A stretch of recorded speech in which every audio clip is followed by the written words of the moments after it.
Good morning and welcome to the Flow Show. My name is Florido Maniego, and today we'll talk about one of the most evident trends in media, which is the steady decline of traditional radio. Since the 1920s, radio programming has been a conduit of information and a source of entertainment for millions of people. However, with advances in technology, traditional radio has slowly declined, and along with that, many people who work in radio are either underpaid or losing their jobs. With that in mind, our guest today is the event coordinator for Entercom Radio, and we'll talk about this trend and what it's like to work in radio. Bobby Spang, welcome to the show. Nice to be here. How's it going, man? Pretty good. So for a few years now, you've been part of the Entercom family, first as a promotions intern, and now you've moved up to a pretty high position as an event coordinator. How was that process like for you, and was it difficult at all? I started out as an intern and did that for a semester, it was difficult because you're not used to doing work in whatever field it may be and not getting compensated for it. That wasn't really a mental hurdle that I had to deal with. It was more people that I worked with at the time. Like, they would constantly bring it up, like, man, you're doing this for free. I kind of carry it as a badge of honor because I think that's the old school way of doing it, whether it be radio, TV, or whatever. Internships are the main way in. But now I'm an event coordinator, and that whole is a different can of worms if you want to get into it. In maybe the next few years, where do you see yourself being within the radio industry?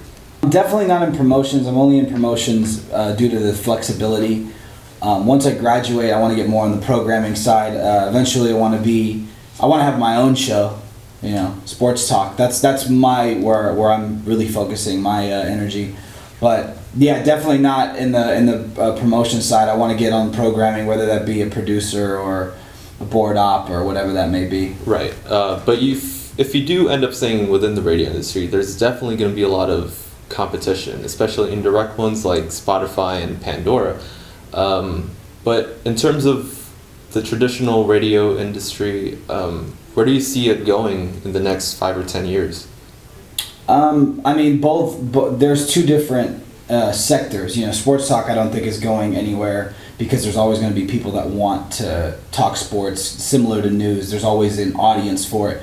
But music, like you said, with all those indirect competitors, they need to start making some changes because the radio used to be where you went to find new music. That was people would tune in because they knew that a specific jock at whatever time slot was going to break some new music out. They always did that. But now people don't get their new music from the radio. They get it from Pandora, Spotify, Apple Music, things of that nature.